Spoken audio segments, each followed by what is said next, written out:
Вземете за вашето дете детски таблет с български език самоучител. С докосване на екрана могат да се изучават буквите, могат да се казват думичките буква по буква.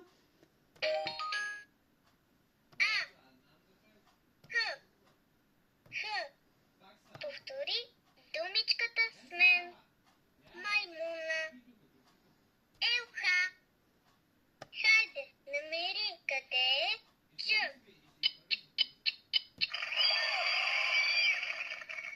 Браво! Правилен отговор. Хайде, намери къде е влак.